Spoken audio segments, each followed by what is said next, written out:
Hey everyone, I'm Nuzlocke Joe, and today I'm going to see if I can beat Pokémon Ruby using Hardcore Nuzlocke rules, but with only fighting type Pokémon. And why I chose fighting type should become evident very soon. I start off by calling myself Boy because it's basically a requirement at this point. As I become sentient, I realize my parents threw me in the back of a moving van with all of their junk. Because of this obvious case of abuse, or at least neglect, I decide to use only fighting type Pokemon to teach my dad a lesson. I escape from the moving van, and my mom tries to imprison me in the house. Give me a break already. She even employed Pokemon prison guards who are allegedly just trying to help us move. The only way to leave is to mess with the fabric of reality by altering time, which, conveniently, I can do in my room. Though naturally, I spend some time playing GameCube before I recreate Prison Break. I was a bit surprised that the clock was analog and not digital. I mean, I can read analog just fine, for the most part, but in a world of teleportation and Doctor Who-style spatial distortion, can't we do away with analog yet? I get downstairs just in time to miss an interview of my dad. That's fine, didn't want to watch it anyway. I try to find Professor Birch in his lab, but instead find a condescending scientist who tries to explain field work to me like I'm some dumb kid. I'm actually 12 years old, so in your face, man. Next, I go to the professor's house and meet his wife, who just lets me go on upstairs to her daughter's room. Bear in mind, we've never met before, I could be some creepy weirdo for all she knows. Turns out, May has a GameCube too. After destroying her in Melee, she gets upset and leaves. I'm just too good at Smash to have any real friends. At least, that's what I tell myself. My first impression of Professor Birch is not great, as he gets chased around by a dog and I have to save him with a chicken. After saving his life, he lets me keep the chicken. It's the least he could do, and I name him Kickbox. Though he isn't fighting type yet, he will be shortly after the first gym. And so my adventure begins. I find May skulking in the forest, still upset about her Melee loss, so she tries to beat me into silence with her Mudkip. She can't let her Smash Bros loss get around or it'll ruin her street cred. A few quick scratches takes out the Mudkip and she loses again. She tries to put on a brave face, but I see right through her. My victory is quickly relayed to her father, who tells me that May has already been a Pokemon trainer for a long time. Then how come she has never leveled up her Mudkip? She must really suck. With that, I'm instructed on how shoes work, and I use them to run to freedom. For some reason, the first gym I can get to is my dad's. But after hearing about how I beat longtime trainer May, he gets scared and wants some time to train. Then he distracts me with this Wally kid. I'll be back, old man. Wally uses my dad's Pokemon, which is a level 7 Zigzagoon. Once again proof that he needs time to train because he's scared of me. Wally catches Ralts, which is a pretty good first Pokemon, actually. I get to Petalburg Woods where I find a mushroom that I'll teach how to fight. I name him Judo. I find a scientist or researcher or something looking for the mushroom I just caught, and then he gets me ambushed by Team Magma. This adult hides behind me and forces me to do his dirty work. So I beat up Team Magma, and he conveniently tells me the location of their next plans. I'm sure Team Magma will never do that again, because that would be stupid. Then, the researcher gives me a Great Ball that he could have used to catch his own Pokemon and defend himself instead of making a child do it, but whatever. Sorry, I'm 12. I'm not a child anymore. I'm a preteen. At this point, I don't technically have any fighting Pokemon, and I could trade a Slackoff for a Makuhita here as my first fighting type Pokemon, but since Shroomish was technically the first encounter I found in Petalburg Woods, and more importantly, I don't want to have some second-hand Makuhita with a stupid name like Billy, I just decide that it's okay, we'll take Roxanne as we are. With my grass-type Shroomish, Roxanne is obviously really easy. We start with Judo and Geodude. I hit a really strong Absorb and take some damage from Rock Throw as she heals. After another Absorb doesn't quite knock her out, Roxanne heals again. But one last Absorb is enough, and I'm back to full health. Nosepass is a bit scarier because of his high defense. So after a really weak Absorb, I go for Elite Seed, and then I paralyze him with Stun Spore. After a few turns with Leech Seed and Absorb damage, Nosepass goes down, and I get the first badge. A little while later, Kickbox evolves, so I have to box Judo because I have a real fighter now, but I'll be back for Judo, eventually. In Wishma Tunnel, that's not what it's actually called, but that's what I call it, I find a member of Team Magma trying to steal a Wingull. I beat him, and though he's a criminal, he still pays me. You gotta respect the poker rules. And once again, he spills his plans. These guys really suck at covert ops. I guess their uniforms kinda stand out a bit too. The Wingle's owner is so happy, he gives me a vague promise of someday helping out in the future. At this point, I'm asked to deliver the Devon Corporation goods that the Team Magma guy just stole to Slateport, and Mr. Stone also asked me to carry a very important letter to Dewford Town. Something about this doesn't quite sit right. This appears to be a multi-million, if not billion-dollar company, and I'm the best security delivery boy they can get? On my way out of town, I find May, who, unlike most rivals in Pokemon games, doesn't just start throwing punches on sight. She's probably still scared of my mad skills. I find Mr. Brainy in his hut, who apparently spends his free time playing tag with his Wingull. Okay, who am I to judge? I interrupt their game so he can take me to Dewford Town. North of Dewford Town, I go to Granite Cave and catch a Makuhita who I name Sumo. He does have guts, which is certainly better than thick fat. And now I go to fight my real nemesis, the other fighting Pokemon trainer. Brawly starts with Machop and I lead with Kickbox. I hit a double kick and he goes for bulk up. So now Ember will probably do more damage, so I switch to that. Machop barely survives and does a lot with a Karate Chop. He heals as I hit him with another Ember, which crits. Nice. He heals again, and this time Ember doesn't crit. We trade Ember and Karate Chop, and then I'm healed by an Oranberry. He's all out of potions here, so one last Ember and he goes down. Makuhita comes out next. I'm hoping he uses Bulk Up, so I go for a double kick, and he does. Sweet. I then switch to Ember, which burns. I'm getting pretty lucky here. Next turn, I take him out with one more Ember. And we officially now have 2 badges. With that out of the way, I go back to Granite Cave and deliver the letter to Mr. Stone's son, who's hanging out with his rock siblings. I report back to Mr. Stone, and he gives me an experience share, which I actually kind of like. Eventually, I get to Slateport, where Team Magma is again failing at being subtle in any way. I give the package to this scientist, and Team Magma grunts try to take it away from me again, but they fail again. And then their leader Maxie comes to see what was taking so long. He threatens me, and then just kind of leaves. I thought this package was really important to them. Why would they just give it up because some kid was protecting it? Now, as I leave Slateport to go north, I'm only partially paying attention because I'm also watching TV with the family. So I accidentally run into May, and I'm not ready for this.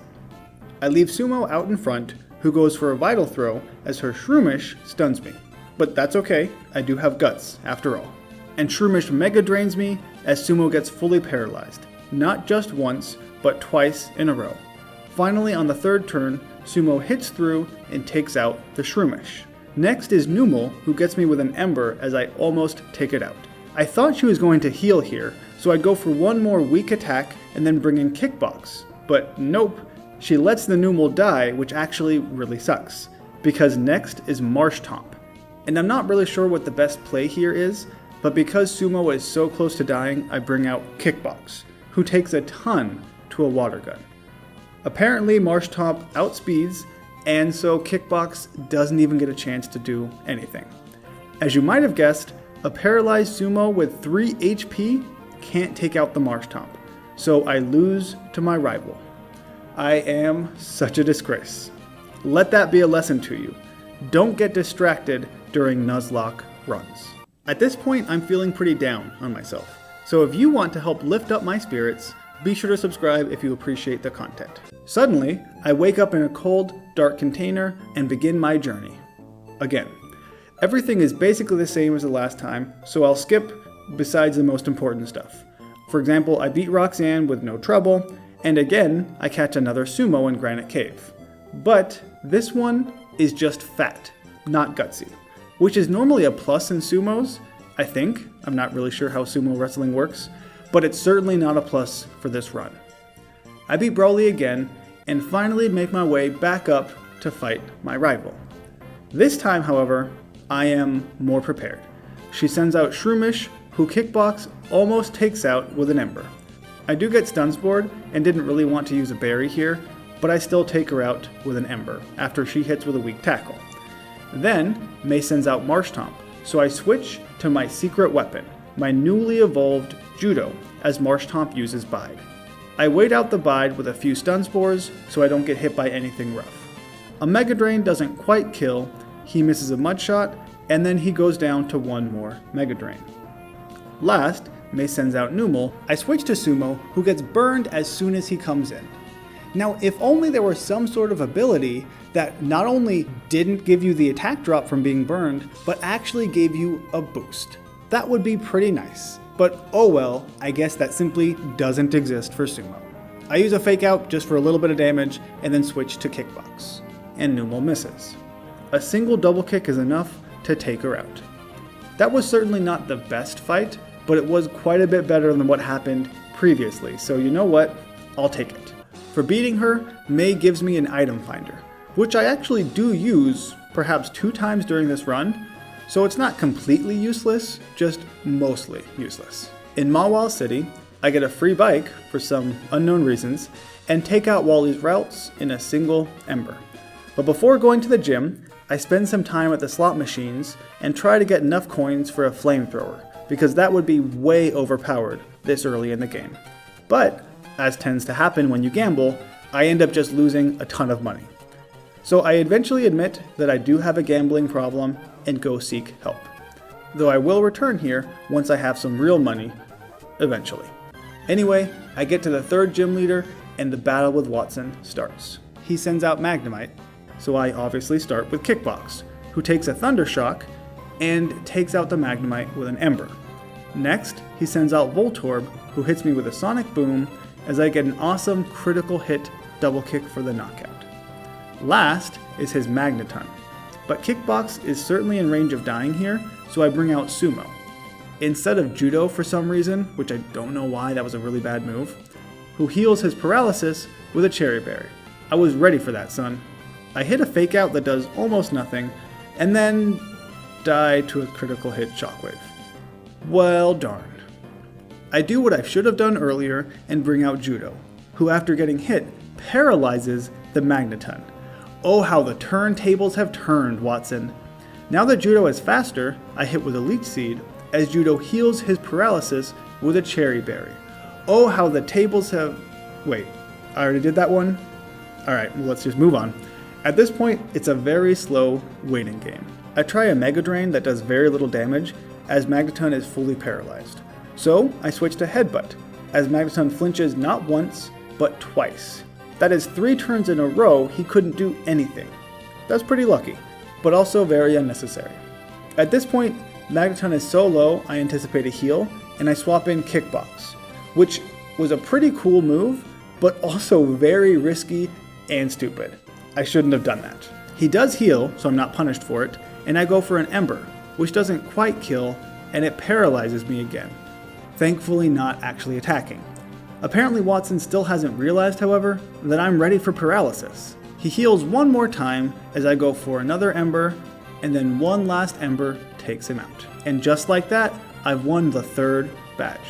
There were plenty of mistakes and foolish plays in that battle, let's be honest, but let's also try to look on the bright side. With Sumo gone, I'll save a fortune on Pokefood. Maybe enough to get back into my slots habit. A little while later, I fight a trainer with another Sumo, so I pause for a moment of silence, and then headbutt him in the face to kill him. I get through Wishmere Tunnel and find a guy looking for his glasses. If he lost his glasses, what exactly is going on with his face? Does he have like a unibrow with pointy tips or something? This guy creeps me out.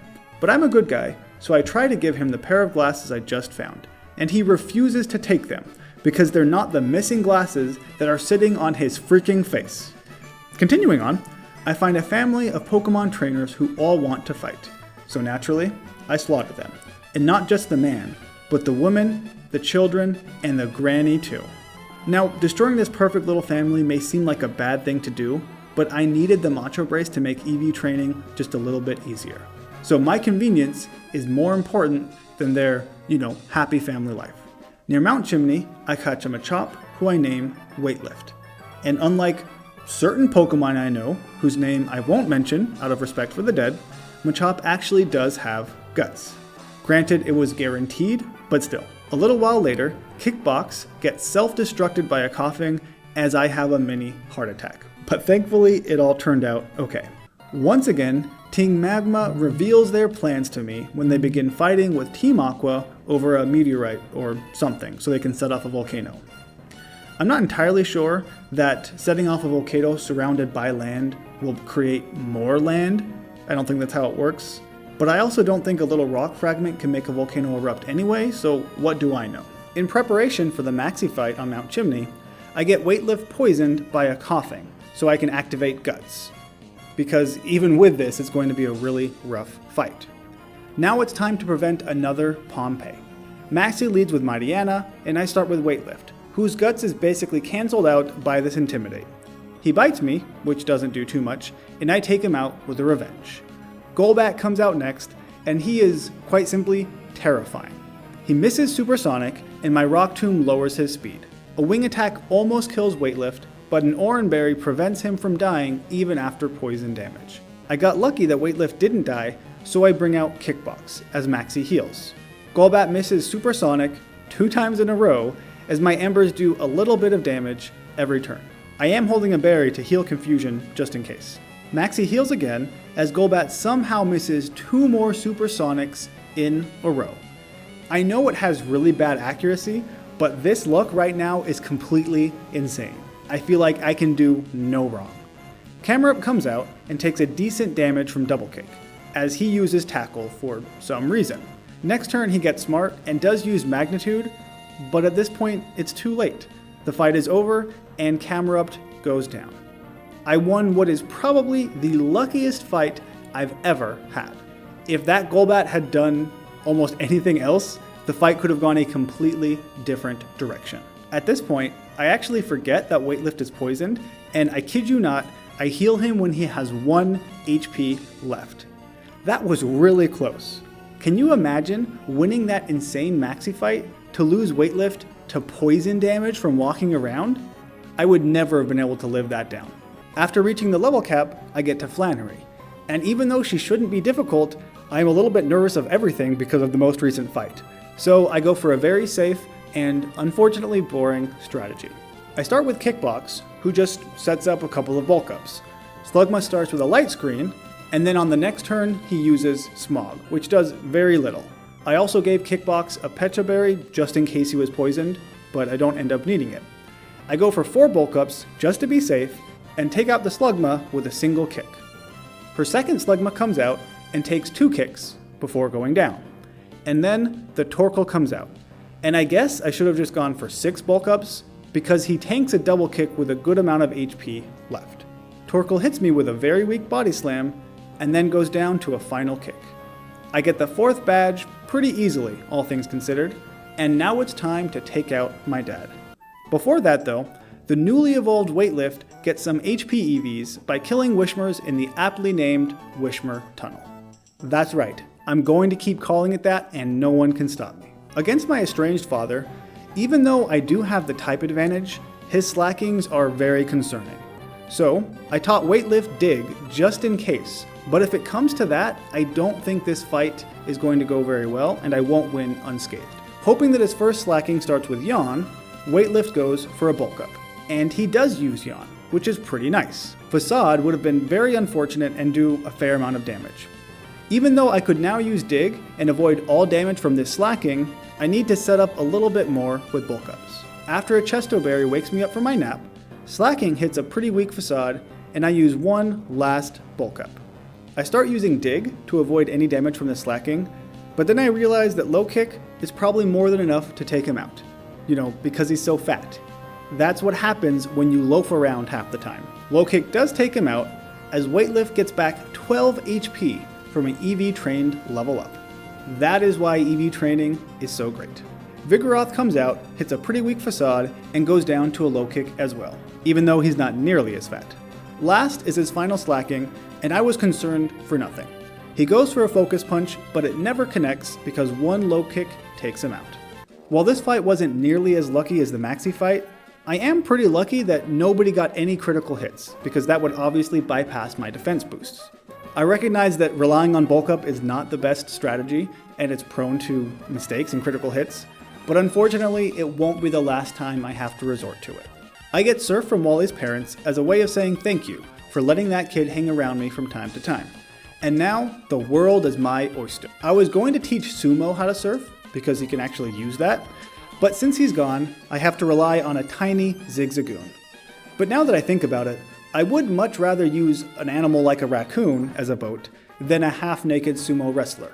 So maybe there's another positive of sumo dying all that time ago. On my way to Fort Tree, I find a house with a million wingle inside, because this guy apparently thought you could fly by tying yourself to a flock of bird Pokemon. Kind of like Up, but with Pokemon. Okay, man. Next, I spend an embarrassingly long amount of time trying to figure out how to jump over a bridge, and I actually end up having to look up how to do it. That was certainly not my best moment.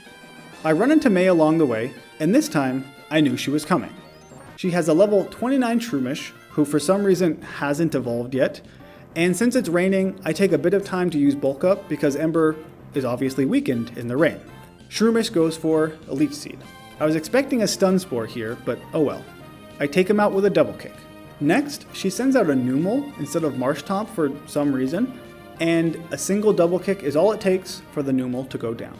Now, she does send out her Marshtomp, so I bring out Judo, who takes a pretty weak Mud Shot, but it does lower his speed. Then Judo is hit by a stronger Takedown, but hits a really strong Mega Drain and heals a lot of HP.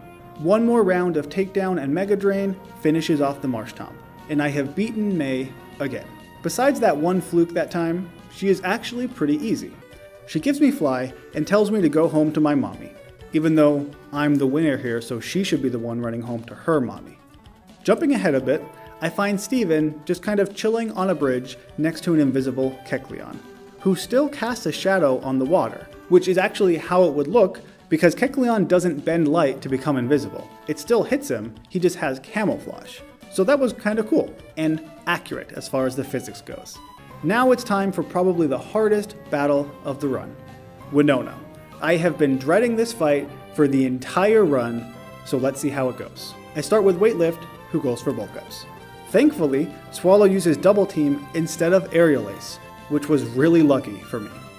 After 2 turns of this, I do get concerned that I won't ever be able to hit Swallow, so I try a return, and it connects first try.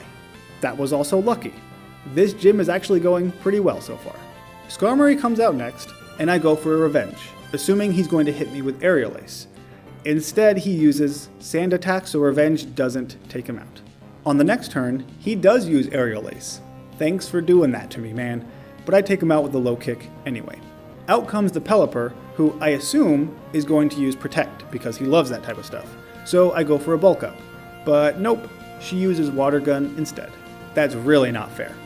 Another Water Gun takes me into the yellow, but a return is enough to finish her off. That third Bulk Up was needed to take out the Altaria. So she comes out and uses Dragon Dance because that's what she always does. This is nice because it gives me a free return that actually doesn't take her out. Well, turns out my calculations were incorrect, or that was just a really, really low roll. Here I'm assuming she's going to heal, so I go for a free Bulk Up, and it works. She does heal. Next turn, Altaria uses yet another Dragon Dance for some reason, and succumbs to one last return. I think Altaria was trying to boost her attack to one-hit KO me with Aerial Ace and bypass my defense boosts, but she should have just gone for Aerial Aces and tried to get a crit. Not the best move on her part. Weightlift did have a Citrus Berry just in case, but I didn't even end up needing it. I am pleasantly surprised how well that gym turned out, to be honest. And with that, we now have the 6th badge and we can fly. Well, none of my Pokemon can actually fly, but hypothetically, Pokemon in general could now fly. On my way to Lily Cove, I take a detour to Mount Pyre so I can catch a Metatyped, who will be crucial in this run once he evolves. Right now, he kinda sucks. I name him Shaolin, which is short for Shaolin Kung Fu. I get to Lily Cove, but May is very rudely blocking the entrance to the department store. But at least she asks me if I want to fight, so I could say no. It would have been nice if she had done that several encounters ago. Maybe I'd still be on run 1 in that case. May starts with Swallow, and I bring out Weightlift. It starts off the same way as the Winona fight, where I use Bulk Up and she uses Double Team. But May, it turns out, is a bit smarter and starts to use wing attack after the first turn. So I can't spend any more time setting up, and after one more wing attack, I knock out the Swallow with a return. And the rest of her team follows suit, so I'll pick up the pace a little bit. Surprisingly, Weightlift outspeeds everyone on her team, so I don't even get hit. They all go down to a single return. After thoroughly crushing May's dreams for a fourth, or maybe a fifth time, I can't actually remember, she finally gives up and takes her own advice to go back home to her mommy. And we never see May again. Well, actually, just to rub some salt in the wounds, I also go back to Lilyroot, where my mom gives me an amulet coin. But more importantly, I go to May's room and remind her how much better I am, not just as a Pokemon trainer, but also as a Smash Bros. Player. With my dominance reasserted, I go back to Mount Pyre, where Team Magma is doing some more stupid Magma stuff. I find Maxie, who takes the blue orb, and tells me exactly where he's going next. So it's not just the grunts who spill all of their plans. This couple then gives me a red orb, for some reason, and this guy asks if I want to hear a long tale about Hoenn's lore. Of course I say no, and run away before he can change his mind. I follow Maxie to Slateport just in time to see him steal a submarine. And once again, he tells me exactly where their hideout is. What is wrong with these people? They're the worst criminals imaginable. I get to Lily Cove, and it's really easy to follow the trail of Magma members to the hideout. It's like they're not even trying to blend in. I jump on the back of a raccoon again and surf to their very obvious hideout. Also, isn't it a little bit weird that the guys obsessed with making more land have an island hideout? What's up with that? Don't you think they'd be in the middle of a desert or something? I don't know. Not in the middle of the ocean? I make my way through their base, and for the first time, Team Magma escapes without telling me where they're going or what they're going to do. About time. In Moss Deep, I find a person who's obsessed with this rock and believes that it will grant her a wish or something like that. But I am not fooled by this nonsense. All I see is a white rock, which is kinda cool, I guess. Then I find a guy who can tell what Pokeblocks my Pokemon like just by a glance, which is probably the worst superpower ever. Next, I find a kid who wants to break into my secret base. Man, Moss Deep has some pretty weird people. And then in the middle of the ocean, I find this trainer who doesn't look like much of a swimmer. And neither are any of his Pokemon, because he only has a Shiftry, Graveler, and Loudred. So I'm not entirely sure how he got to this island, but he'll probably be stuck here forever. Have fun, man.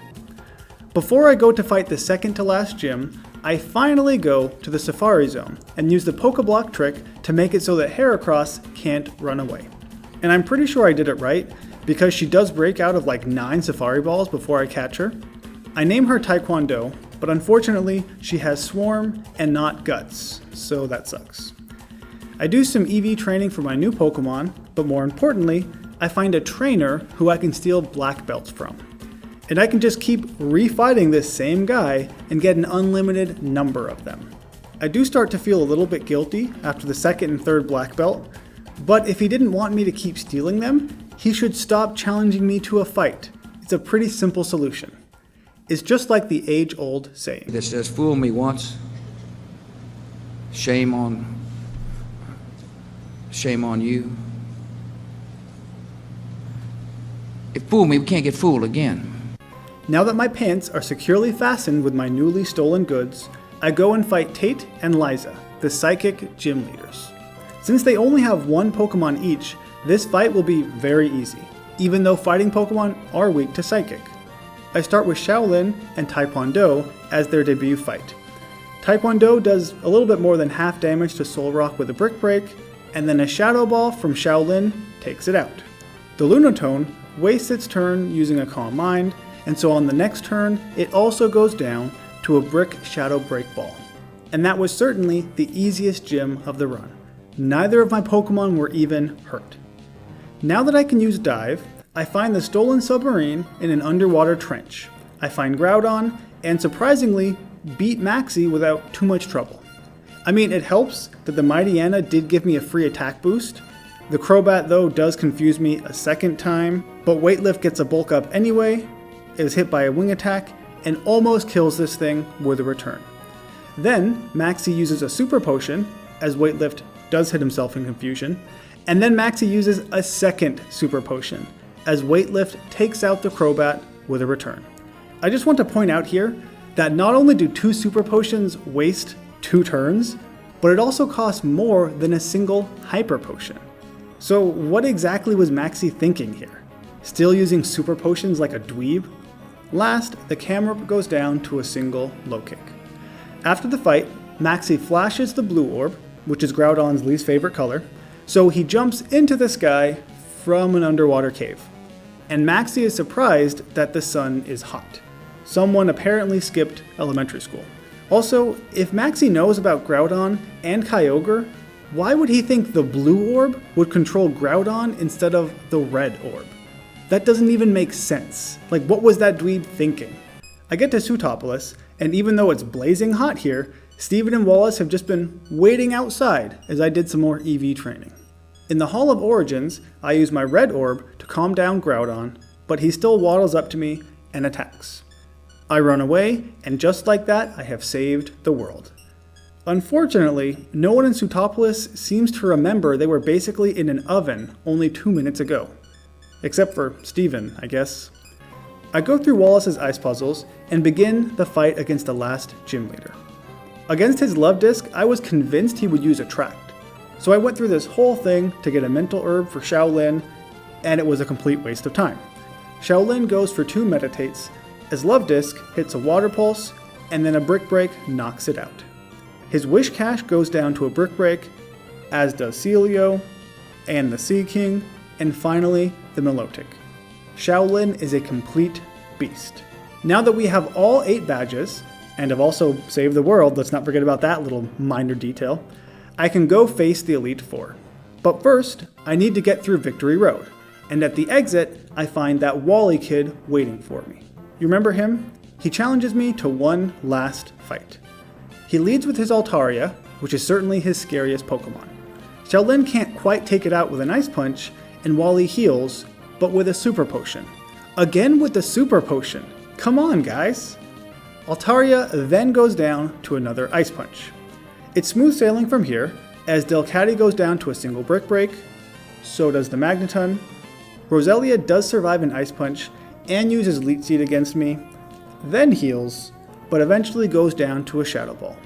Last is his Gardevoir, who, as you might imagine, also goes down to a Shadow Ball. I've got to say, aside from, still using super potions, Wally was actually a pretty good trainer. But after our fight, he just kinda stands there looking at me. This is the part where you leave, Wally. You're making this super awkward. And after some last minute preparations and training, my team is now ready to face the Elite Four. Here they are, all at the level cap. Let's see how the Elite Four goes. The first fight is Sydney's Dark Pokemon. As you might imagine, I'm not really concerned. Even with the Intimidate from Mightyena, a Black Belt Shaolin uses Brick Break to take him out in one hit, as well as every other Pokemon on Sydney's team, and Shaolin outspeeds all of them. He does take a bit of damage from Sharkpedo's Rough Skin, and then gets fake outed, but this was super easy. Next is Phoebe with her Ghost-type Pokemon. How this fight goes will depend entirely on her first move. If the first Dusclops uses Curse, things will not go well. But because Shaolin needs one Meditate to ensure a clean sweep, I have to risk it. And the Dusclops uses Confuse Ray, which I heal. Awesome! And with that, Shaolin outspeeds and once again takes out every one of her Pokemon. Let me just reiterate, this guy is a beast. Against Glacia's ice Pokemon, it's obviously going to be really simple as well. But to mix things up just a little bit, this time I let Taekwondo lead the charge. And just like the other members of the Elite Four, Taekwondo outspeeds and decimates Glacia's entire team. These fights are going so well right now, but don't worry, they'll get a little bit more complicated with Drake, I promise. Speaking of Drake, I lead with Weightlift, who's been poisoned this entire time, to activate Guts. Against the Shelgon, he starts with a Bulk Up, as Shelgon uses Rock Tomb to lower my speed, and gets a crit. Well, that's fun. Next turn, Shelgon is faster, but a Guts and Poison boosted Facade knocks him out.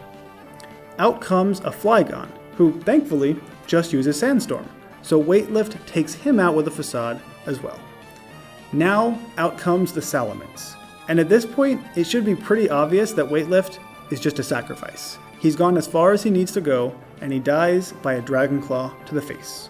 Shaolin comes out to replace him, and he needs to set up 2 Calm Minds to take out the last Pokemon safely. Salamence uses Fly, so on the second turn, Shaolin just uses Protect. Drake, not realizing that this is a losing strategy for him, repeats the same process. Thankfully, this Salamence doesn't have any one-turn flying moves at all. After the second Calm Mind, an Ice Punch takes out the Salamence, as well as the incoming Altaria, and last but not least, the Flygon 2. Now with the Elite Four down, we have one last match against the champion, Steven. I teach Judo Sunny Day, and it's not until I talk to Steven that I realize I forgot to switch around my Pokemon. You see, my plan was to start with Judo, who would set up a Sunny Day because he would outspeed the Skarmory, and then go down in one shot. Then Kickbox would come out and destroy Steven's team.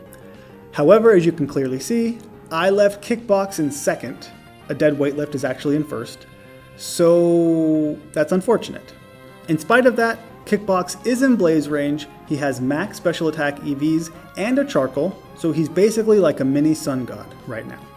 Skarmory goes down to a Flamethrower, and so does the Aggron. Next, I'm glad Metagross comes out because I can take him out now and I don't have to worry about him later. Next, Armaldo may or may not go down to a single Flamethrower. Without the Sun, it's kind of a roll.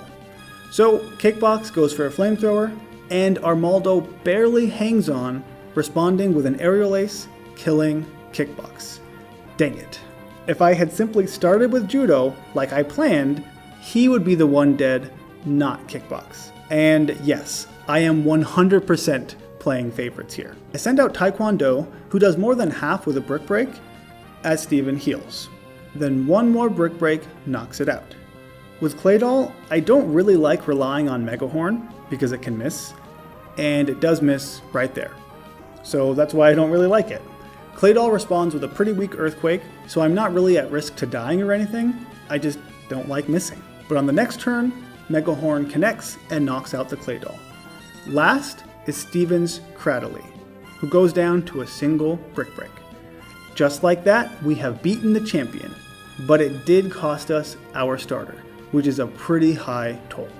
Now at this point, you might think the run is done because we've beaten the champion and we're going through the Hall of Fame. But hold it right there. Pause the credits because there is still one very important thing we need to do. And that is, show you my secret base. Basically, this base is a shrine to the Pokemon who we've lost during the run. First, we have Kickbox, who fought like a champion against the champion. Next, there are no sumo dolls I can get in this game, but Meryl is pretty spherical, just like a real-life sumo wrestler, so we'll just pretend that Meryl is sumo. Last, they also didn't have any Weightlift dolls, so this Duskull represents the fact that Weightlift died and is now a ghost. All of these Pokemon are now extinct, much like the Relicanth on the poster in the back. And I have this Pokeball cushion that represents comfort in loss. Even though I can't quite sit on it, I feel relaxed just standing next to it and looking down. There's nothing quite like standing next to a cushion after a hard day's work, or after completing a hardcore Nuzlocke. And now the run is over. Roll the credits.